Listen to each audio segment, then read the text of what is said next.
اعوذ باللہ من الشیطان الرجیم بسم اللہ الرحمن الرحیم الحمد للہ رب العالمین والصلاة والسلام علی خیر خلقہ محمد وآلہ الطیبین واللعنۃ الدائمۃ علی اعدائہم اجمعین۔ الامر الثامن الاشتراک والترادف۔ الاشتراک عبارت عن کون اللفظ الواحد موضوعا لمعنیین او اکثر بالوضع التعیینی او التعینی۔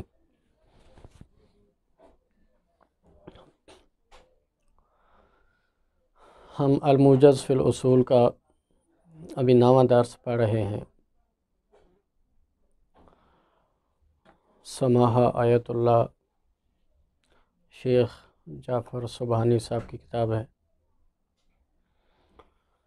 9واں درس الاشتراک و ترادف۔ مشترک اور مترادف، اردو میں بھی جس کو کہتے ہیں مترادف الفاظ اور مشترک الفاظ۔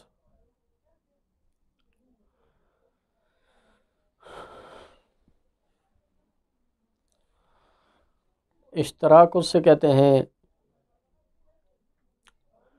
کہ جس میں لفظ ایک ہو اور معنی زیادہ ہو اور ہر معنی کے لیے علیحدہ طور پہ واضح ہوا ہو۔ مثلا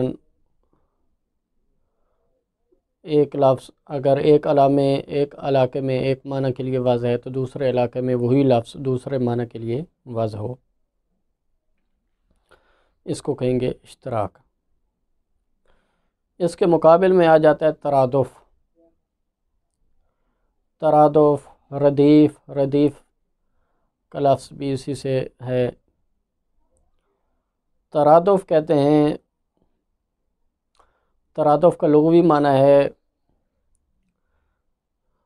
کہ ایک مرکب پر، ایک ہی سواری پر دو اشخاص جب بیٹھیں، یعنی ایک شخص کے پیچھے دوسرا شخص بیٹھے۔ آج کے دور کی مثال مثلا جس طرح موٹر سائیکل پہ ڈبل سواری جس کو کہتے ہیں، دو شخص بیٹھے ہوئے ہوں تو پے در پے، یعنی بغیر کسی فاصلے کے، درمیان میں کوئی فاصلہ نہ ہو، ایک کے بعد دوسرا شخص جو بیٹھے تو اس کو کہیں گے ترادف۔ ردیف بھی اسی سے ہے، شعر و شاعری میں جو ردیف جس کو کہا جاتا ہے، یعنی ایک ہم وزن، ایک جیسا لفظ جو آخر میں، جو مصر کے آخر میں جو لفظ ہوتا ہے دوسرے مصر میں بھی اسی جیسا لفظ آخر میں استعمال ہو، اس کو کہیں گے ترادف۔ تو مترادف الفاظ، یہاں پر مشابہت کیا ہے کہ اس کو ہم مترادف کہتے ہیں الفاظ کو۔ مترادف الفاظ کو کہتے ہیں کہ جہاں پر لفظ دو یا دو سے زیادہ ہوں اور معنی ایک ہو۔ مشترک کے برعکس ہے، یعنی کہ وہاں پر ہے لفظ ایک ہو معنی زیادہ ہوں، یہاں پر معنی ایک اور الفاظ زیادہ ہوں، دو یا دو سے زیادہ ہوں۔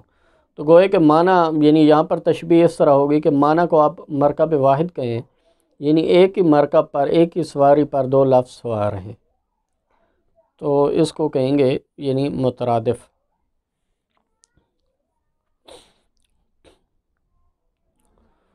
اس کے بعد مصنف فرماتے ہیں کہ جو اختلاف ہے وہ یہ ہے علماء کے درمیان، اصولیوں کے درمیان۔ پہلا اختلاف یہ ہے کہ خود اشتراک ممکن ہے کہ ممکن نہیں ہے، یعنی مشترک الفاظ کا ہونا ممکن ہے کہ ممکن نہیں ہے۔ اور دوسرا، اگر ہم اس قول کو اختیار کرتے ہیں کہ ممکن ہے اور اشتراک سے کوئی ایسا مفسدہ لازم نہیں آتا، اس کا واقع ہونا ممکن ہے، تو دوسرا اختلاف یہ ہوگا کہ واقع ہے یہ نہیں ہے، زمینی حقیقت کیا ہے، آیا مشترک موجود ہے یا موجود نہیں ہے۔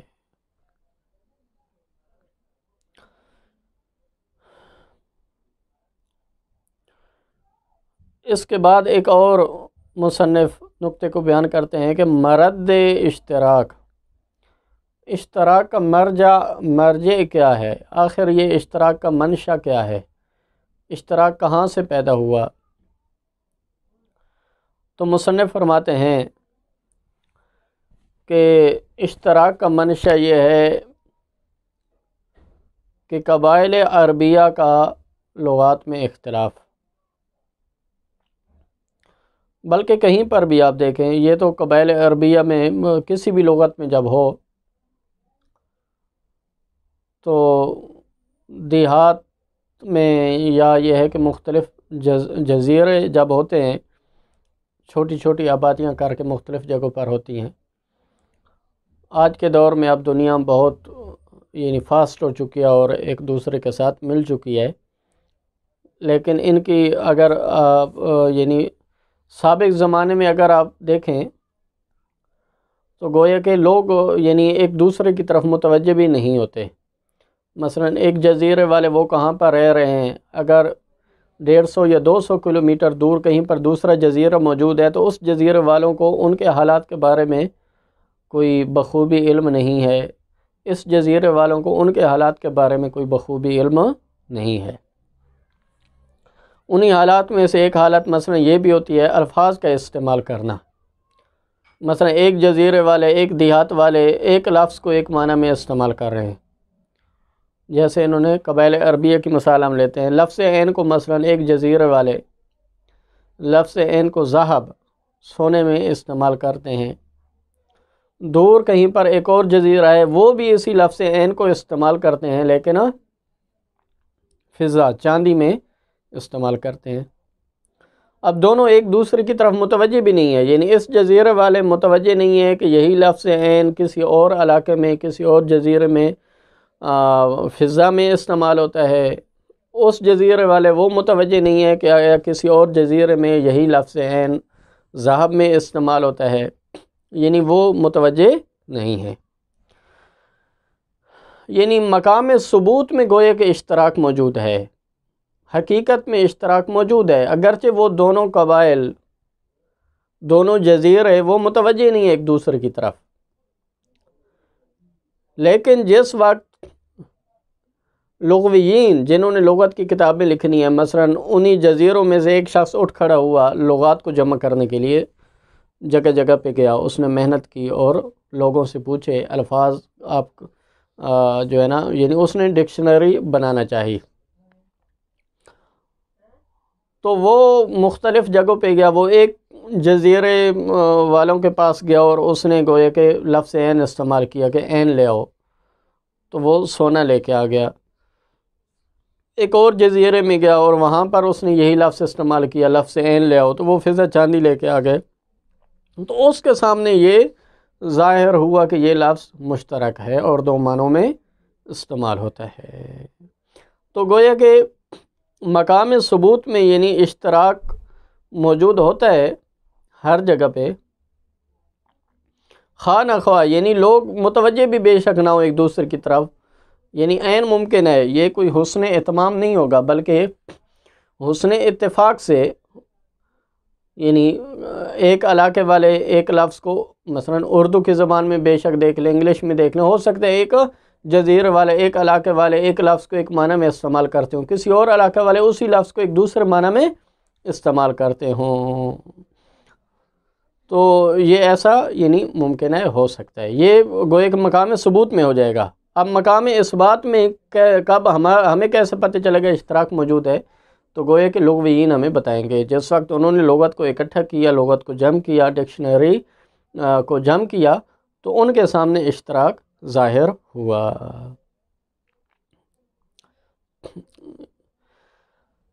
یہ ایک منشا ہو گیا۔ اشتراک کا دوسرا منشا یہ ہوتا ہے، اس کو یہاں پر توجہ بھی ہوتی ہے، یہاں پر باقاعدہ حسن اہتمام ہوتا ہے۔ مثلا یہ ہے کہ ایک لفظ مجازی معنی میں استعمال ہوا، ابتدا میں مجازی معنی میں استعمال ہوا، لیکن اس حد تک کثرت کے ساتھ استعمال ہوا کہ بالآخر ایک زمانہ، ایک مدت گزرنے کے بعد وہ اسی معنی مجازی میں حقیقت بن گیا۔ تو گویا کہ دوسرا معنی بھی وجود میں آ گیا، جبکہ پہلا جو تھا یعنی کہ جو معنی حقیقت تھا وہ بھی موجود ہے اپنی جگہ پر، وہ متروک نہیں ہوا۔ تو یہاں پر گویا کہ یہ اشتراک وجود میں آ جائے گا، یعنی ایک اشتراک کا منشا یہ بھی ہے کہ ایک لفظ کا پہلے سے معنی موصولہ موجود ہے، دوسرا معنی مجازی ہے۔ معنی مجازی میں اس حد تک کثرت کے استعمال ہوا، کثرت کے ساتھ استعمال ہوا کہ ایک مدت گزرنے کے بعد اس دوسرے معنی میں بھی حقیقت ہو گیا، تو گویا کہ دو معنی وجود میں آ جائیں گے، تو یہ ہو جائے گا اشتراک۔ البتہ یہاں پر شرط یہ ہے کہ پہلا معنی متروک نہ ہو چکا ہو، لیکن اگر پہلا معنی متروک ہو چکا ہو تو پھر یہ دوسرا معنی جو وجود میں آ جائے گا اس کو منقول کہیں گے، پھر اس کو مشترک نہیں کہیں گے، اس کو منقول کہیں گے، یعنی ایک معنی سے دوسرے معنی کی طرف وہ لفظ نقل ہو گیا ہے۔ منقول بھی اس وقت کہیں گے کہ پہلے معنی کے ساتھ کوئی مشابہت بھی ہو، جیسے لفظ صلاۃ مثلا، لفظ صلاۃ استعمال ہوتا ہے پہلے معنی جب یعنی شریعت آنے سے پہلے، اسلام سے پہلے دعا میں استعمال ہوتا تھا۔ جب لوگ کہتے تھے کہ فلاں کے گھر میں دعا کا پروگرام ہے تو وہ کیا کہتے تھے؟ حی علی الصلاۃ، تو گویا کہ دعا میں استعمال ہوتا تھا۔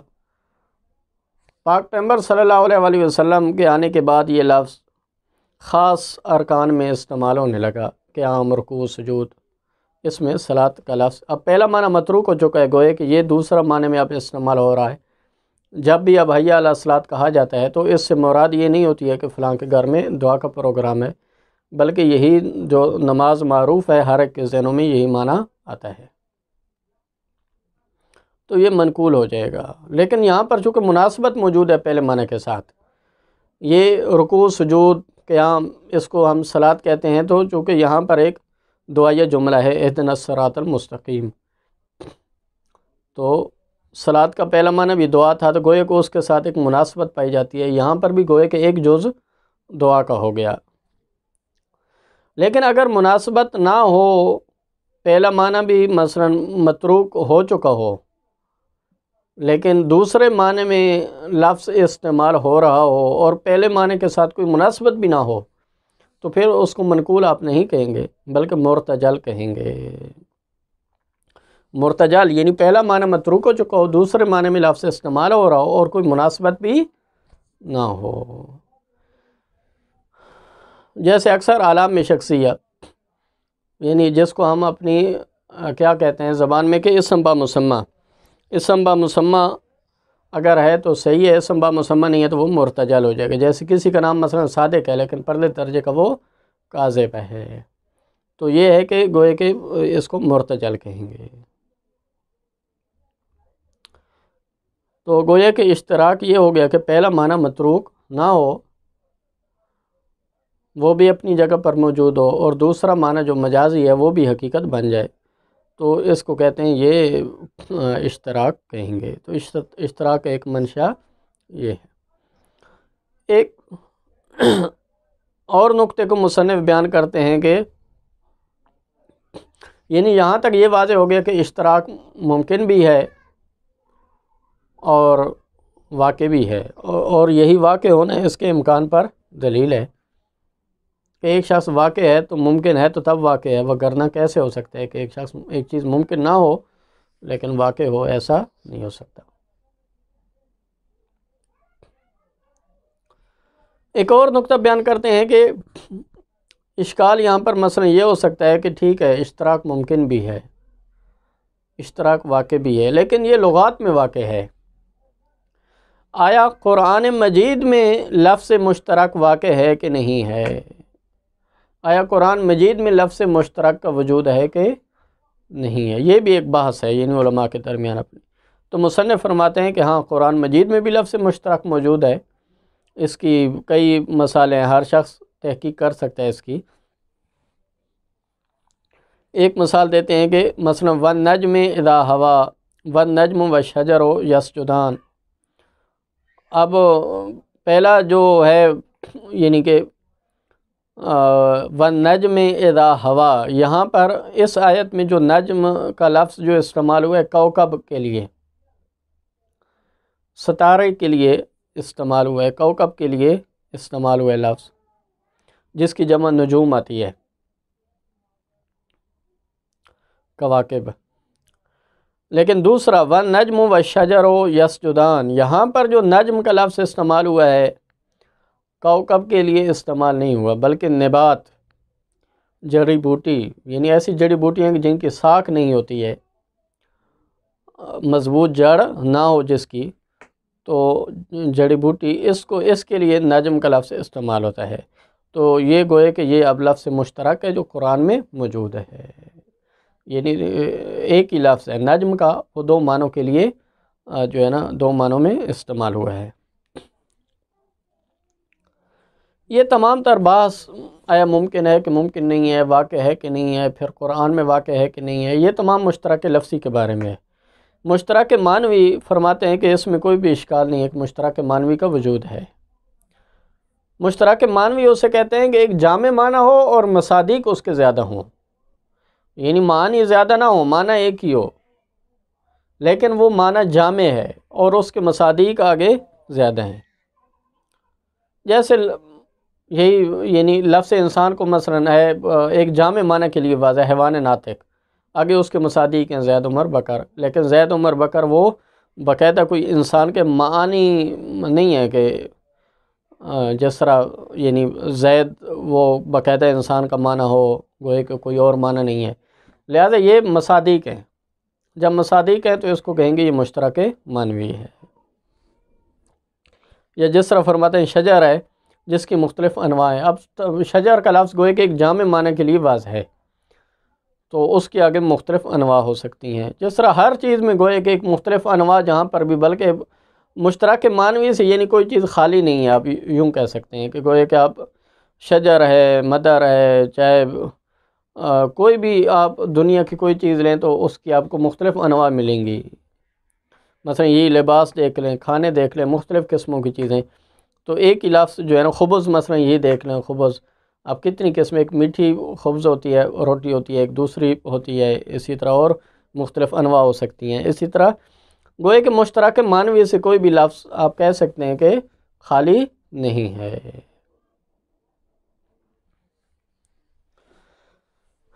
الامر الثامن فرماتے ہیں الاشتراک والترادف، اشتراک اور ترادف۔ الاشتراک عبارت عن کون اللفظ الواحد موضوعا لمعنیین او اکثر بالوضع تعینی او التعینی۔ فرماتے ہیں کہ اشتراک عبارت ہے، اشتراک کا معنی ہے کہ ایک لفظ موضوع ہو دو معنوں کے لیے یا دو سے زیادہ معنوں کے لیے، یعنی لفظ ایک ہو اور معانی دو یا دو سے زیادہ ہوں، بالوضع ہو۔ یہاں پر یہ ہے کہ گوئے کہ وضع متعدد ہوگی، پھر یعنی بالوضع جب ہوگا تو گوئے کہ مثلا ایک علاقے والے ایک لفظ کو ایک معنی کے لیے وضع کریں، کسی اور علاقے میں اسی لفظ کو وہ دوسرے معنی کے لیے وضع کریں، تو یہاں پر گوئے کہ اوضاع متعدد ہو جائیں گی۔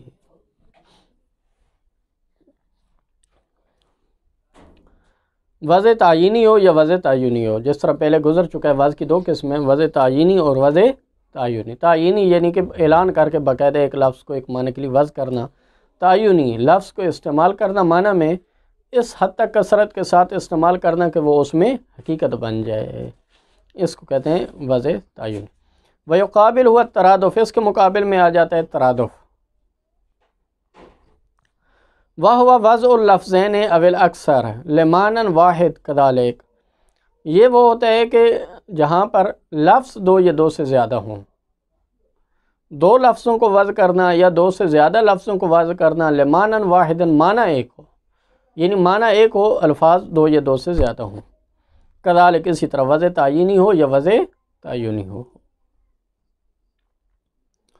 آگے فرماتے ہیں واختلفوا فی امکان الاشتراک، اختلاف ہوا ہے کہ آیا مشترک لفظ ممکن ہے کہ ممکن نہیں ہے۔ اولاً پہلا اختلاف، ووقوعہ بعد تسلیم امکان ہی ثانیہ، دوسرا اختلاف یہ واقع ہوا ہے کہ ہم تسلیم کر لیتے ہیں کہ ممکن ہے، یعنی مقام تصور میں ممکن ہے لفظ مشترک، لیکن آیا مقام خارج میں، مقام تکوین میں آیا لفظ مشترک کا وجود ہے یا وجود نہیں ہے؟ لفظ مشترک موجود ہے یا موجود نہیں ہے؟ واقع ہے یا واقع نہیں ہے؟ فذهب الاکثر الی الامکان، اکثر کا مشہور کا نظریہ یہ ہے کہ لفظ مشترک ممکن ہے۔ اس کے مقابل میں دو قول ہیں۔ ایک قول یہ ہے کہ لفظ مشترک ممتنع ہے، اور دوسرا یہ ہے کہ لفظ مشترک واجب ہے۔ اس کی اپنی جو ہے نا ان کی ادلہ ہیں جو تفصیل کتب میں موجود ہیں، لیکن ان کو رد کیا گیا ہے۔ بہرحال یہاں پر ہماری جو بات ہو رہی ہے وہ یہ ہے کہ ممکن ہے، ہم فقط اس قول پہ بحث کر رہے ہیں۔ لأن أدل دلیل علیہ هو وقوعہ، فرماتے ہیں اس پر دلیل یہ ہے، بہترین دلیل یہ ہے کہ اس کا واقع ہونا۔ جب ایک چیز واقع ہے تو ممکن تو ہے ہی صحیح۔ فلفظۃ العین تستعمل فی الباقیہ والجاریہ، جیسے فرماتے ہیں اس کی مثال، سب سے بڑی مثال جو ہے وہ لغت عربی میں لفظ عین ہے کہ اس کے سب سے زیادہ معنی ہے۔ لفظ عین استعمال ہوتا ہے عین باقیہ میں، یعنی یہ آنکھ جس کو ہم یعنی عین باقیہ جس کو رونے والی آنکھ جس کو کہتے ہیں۔ عین جاریہ، عین جاریہ بھی ہے، اس میں بھی لفظ عین استعمال ہوتا ہے، یعنی چشمہ۔ اسی طرح وفی ذاب والفضا، اس میں بھی استعمال ہوتا ہے۔ ان کے علاوہ بھی بہت سارے معنی ہیں لفظ عین کے۔ تو یہ جو ہے یہ مثال ہے، ایک مثال۔ وَمَرَدُّ الاشتراک إلى اختلاف القبائل العربیہ القاطنہ فی اطراف الجزیرہ، اشتراک کا مرد، اشتراک کا مرجع، اشتراک کا منشا۔ فرماتے ہیں اشتراک کا منشا یہ ہے کہ قبائل عربیہ القاطنۃ فی اطراف الجزیرہ، جو جزیرہ عرب کے اطراف میں مختلف جگہوں پہ جو بسنے والے قبائل ہیں، ان کا اختلاف ہے آپس میں فی التعبیر عن معنی الالفاظ۔ فی التعبیر یہ جار مجرور متعلق بن رہا ہے اختلاف کے ساتھ، یعنی الی اختلاف القبائل فی التعبیر، یعنی قبائل کا اختلاف ہے کہ الفاظ کے معنی کو وہ تعبیر کرتے ہیں مختلف الفاظ سے۔ تو بعض اوقات ایسا بھی ہوتا ہے کہ الفاظ کو وہ تعبیر کرتے ہیں، ایک قبیلے والے معنی کو اسی لفظ کے ساتھ تعبیر کرتے ہیں، دوسرے قبیلے والے بھی کسی اور معنی کو اسی لفظ کے ساتھ تعبیر کرتے ہیں۔ فقط کانا تلزم الحاجت طائفتاً، ایک قبیلے کو ایک حاجت جب اس ہوئی تو اس حاجت نے ملزم کیا، جس طرح کہا جاتا ہے ضرورت ایجاد کی ماں ہے، حاجت ہوتی ہے تو تب ایک لفظ جو ہے نا وہ وجود میں آتا ہے۔ تو ایک حاجت اس نے ملزم کیا ایک طائفہ، ایک قبیلہ کو الی التعبیر عن معنی بلفظ، کہ وہ ایک معنی کو ایک لفظ کے ساتھ تعبیر کریں۔ وتلزم اخری التعبیر بذلک اللفظ عن معنی آخر، کہیں اور بسنے والا ایک دوسرا قبیلہ تھا، اس کو حاجت جب ہوئی تو اس حاجت نے اس کو ملزم کیا کہ وہ ایک اور معنی کو اسی لفظ کے ساتھ تعبیر کریں۔ تو یہ اشتراک گویا کہ یہاں پر متحقق ہو گیا، اور اشتراک مقام ثبوت میں وجود میں آ گیا۔ آگے مسئلہ بنا کہ ہمیں کیسے پتہ چلا کہ یہ فلاں قبیلے والے وہ ایک معنی کو ایک لفظ کے ساتھ تعبیر کرتے ہیں، مثلاً عین باقیہ کو وہ عین کہتے ہیں، اور فلاں دوسرے قبیلہ والے چشمہ کو، عین جاریہ کو وہ عین کہتے ہیں، ہمیں کیسے پتہ چلا؟ فرماتے ہیں وَلَمَّا قَامَ عُلَمَاءُ اللُّغَةِ بِجَمْعِ لُغَاتِ الْعَرَبِ، یہ تو تب ہوا کہ جب علماء لغات عرب کو جمع کرنے کی مقصد کی خاطر، الفاظ کو جمع کرنے کی خاطر وہ جب اٹھ کھڑے ہوئے، ظاہر الاشتراک اللفظی، تو ہمارے سامنے بھی وہ اشتراک لفظی ظاہر ہو گیا۔ تو ایک منشا یہ ہوا۔ دوسرا منشا وَرُبَّمَا يَكُونُ مَرَدُّهُ إِلَى اسْتِعْمَالِ اللَّفْظِ فِي مَعْنَاهُ الْمَجَازِي، بعض اوقات اس طرح ہوتا ہے کہ ایک لفظ کو استعمال کیا جاتا ہے معنی مجازی میں، بکثرتن، اس کثرت کے ساتھ کہ الی ان یصبح الثانی معنی حقیقیا، کہ وہ دوسرا جو معنی ہے وہ معنی حقیقی بن جاتا ہے، یعنی کہ ایک لفظ کو معنی مجازی میں اس حد تک استعمال کیا جاتا ہے کہ وہ دوسرا معنی حقیقی بن جاتا ہے۔ جیسے فرماتے ہیں لفظ غائط ہے، اس کا ابتدائی معنی کیا ہے؟ فَهُوَ مَوْضُوعٌ لِلْمَكَانِ الَّذِي يَضَعُ فِيهِ الْإِنسَانِ، یہ اس مکان کے لیے واضح ہے کہ جس مکان میں انسان کوئی چیز رکھتا ہے۔ جس طرح مثلا گھروں میں مختلف جگہیں ہوتی ہیں بنی ہوئی کہ فلاں جگہ پہ فلاں چیز رکھنی ہے، فلاں جگہ پہ فلاں چیز رکھنی ہے، تو وہ خاص جگہ کہ جہاں پر کوئی چیز رکھی جاتی ہے اس کو کہا جاتا ہے غائط۔ ثم کنی بہ عن فضلۃ الانسان، پھر بعد میں یہ مجازن کنایتاً لفظ استعمال ہونے لگا انسان کے فضلے کے بارے میں، الی ان صار حقیقتاً فیہا، پھر اس حد تک زیادہ استعمال ہوا کہ وہ اسی میں اسی دوسرے معنی میں حقیقت بن گیا۔ تو یہ اب دوسرا معنی میں بھی جب حقیقت بن گیا، ما عدم حجر المعنی الاول، جبکہ پہلا معنی بھی محجور نہیں ہوا، متروک نہیں ہوا، تو اس وقت گویا کہ اس لفظ کے دو معنی ہو گئے اور پھر یہ مشترک ہو گیا۔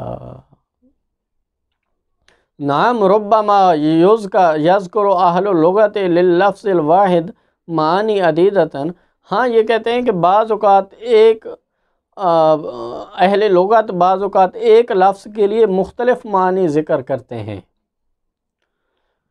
وَلَكِنَّهَا رُبَّمَا تَكُونُ مِن قبیل المصادیق، لیکن وہ پھر بھی وہ لفظ مشترک نہیں ہوتا، تو اس کی وجہ یہ ہوتی ہے کہ وہ مصادیق ہوتے ہیں۔ در حقیقت مصادیق، مختلف مصادیق ہوتے ہیں ایک معنی کے، یعنی ایک معنی کی مصادیق کی قبیل سے ہوتے ہیں وہ۔ وَهَذَا كَثِيرُ الْوُقُوعِ فِي الْمَعَاجِمِ، یہ معاجم میں کثیر الوقوع ہے، یعنی اس سے آپ یہ نہیں کہہ سکتے ہیں کہ لفظ مشترک کثیر الوقوع ہے، بلکہ ایسی بات نہیں ہے، کیونکہ اکثر طور پہ ایک لفظ کے زیادہ معنی کا ہونا وہ یہ ہوتا ہے کہ وہ زیادہ مصادیق ہوتے ہیں، معنی ایک ہی ہوتا ہے، ایک معنی کے مختلف مصادیق کی قبیل سے یہ ہوتے ہیں، تو اس کو مشترک معنوی کہتے ہیں۔ وقد اشتمل القرآن علی اللفظ المشترک، اور پھر آگے فرماتے ہیں کہ آیا قرآن میں لفظ مشترک موجود ہے کہ نہیں ہے؟ تو فرماتے ہیں کہ قرآن بھی مشتمل ہے لفظ مشترک پر، جیسے النجم المشترک بین الکوكب والنبات، یہ مشترک ہے نجم کا لفظ کوكب کے درمیان اور نبات کے درمیان، الذی لا ساق لہ، جس کی ساق نہیں ہوتی، پیندہ نہیں ہوتا، یعنی جڑی بوٹی جس کو ہم کہتے ہیں، تو کوكب اور جڑی بوٹی کے درمیان یہ لفظ نجم مشترک ہے۔ جیسے والنجم اذا ہوا، اس آیت میں اب کوكب کے لیے لفظ استعمال ہوا ہے۔ وقال سبحانہ وتعالی، دوسری آیت میں والنجم والشجر یسجدان، سورہ رحمان کی 6 نمبر آیت ہے، تو اس میں والنجم جڑی بوٹی کے لیے استعمال ہوا ہے، نبات کے لیے استعمال ہوا ہے، تو یہ لفظ مشترک ہے۔ تو گویا کہ قرآن میں بھی لفظ مشترک موجود ہے، یہ ایک مثال ہے، اس کے علاوہ کئی مثالیں جو ہے نا وہ موجود ہیں قرآن میں۔ ھذا کلہ فی المشترک اللفظی، یہ تمام کی تمام بات ہماری تھی مشترک لفظی میں۔ وَأَمَّا الْمُشْتَرَكُ الْمَعْنَوِي، مشترک معنوی کیا ہوتا ہے؟ فرماتے ہیں فَهُوَ عِبَارَةٌ عَنْ وَضْعِ اللَّفْظِ لِمَعْنًى جَامِعٍ، مشترک معنوی یہ ہوتا ہے کہ لفظ وضع ہوتا ہے ایک معنی کے لیے کہ جو ایک معنی جامع معنی ہوتا ہے، یکون لہ مصادیق مختلفہ، جس کے مصادیق مختلف اور زیادہ ہوتے ہیں، کہ شجر الذی لہ انواع کثیرہ، جس طرح شجر ہے کہ جس کی کثیر انواع ہوں، تو یہ مشترک معنوی ہو گیا۔ یعنی اختلاف مشترک لفظی میں ہے، مشترک معنوی یقیناً ہے، اس میں کوئی اختلاف نہیں ہے۔ تنبیہ میں فرماتے ہیں کہ ان فہم المعنی المجازی بحاجۃ الی قرینۃ، معنی مجازی میں بھی قرینہ کی طرف احتیاج کی ضرورت ہوتی ہے، جیسے کقول کہ یرمی او فی الحمام، مثلاً آپ یہ قرینہ لیں گے رأیت اسدًا یرمی اور رأیت اسدًا فی الحمام، تو اب یہ قرینہ کی طرف احتیاج ہے جس سے پتہ چلے گا کہ آپ نے لفظ اسد کو معنی مجازی اور رجل شجاع میں استعمال کیا ہے۔ کما ان تعیین المعنی المراد من بین المعانی المتعددہ لللفظ المشترک یحتاج الی قرینۃ، جیسا کہ فرماتے ہیں کہ اگر لفظ مشترک میں جہاں پر متعدد معنی ہوتے ہیں، ان متعدد معانی میں سے جو آپ کا معنی مقصود ہے اپنی کلام میں، جب آپ متکلم ہیں اور کلام کر رہے ہیں اور لفظ مشترک کو استعمال کرتے ہیں کہ جس کے متعدد معنی ہیں، تو ان میں سے جو معنی آپ نے بیان کرنا ہے، جو آپ کا مقصود ہے، تو اس کی تعیین بھی یحتاج الی قرینۃ، وہ بھی قرینہ کی طرف احتیاج رکھتی ہے، یعنی آپ کو قرینہ لانا پڑے گا۔ کقول باقیۃ و جاریۃ فی عین باقیہ و عین جاریہ، مثلا اگر آپ یہ کہتے ہیں رأیت عینن، تو آپ کو قرینہ لانا ہوگا، رأیت عینن باقیۃ مثلا آپ کہیں گے، یا رأیت عینن جاریۃ آپ کہیں گے۔ لیکن فرق یہ ہے کہ قرینۃ المجاز قرینۃ صارفۃ و معینہ۔ قرینہ مجاز جو ہوتا ہے وہ دو قسموں پر ہوتا ہے۔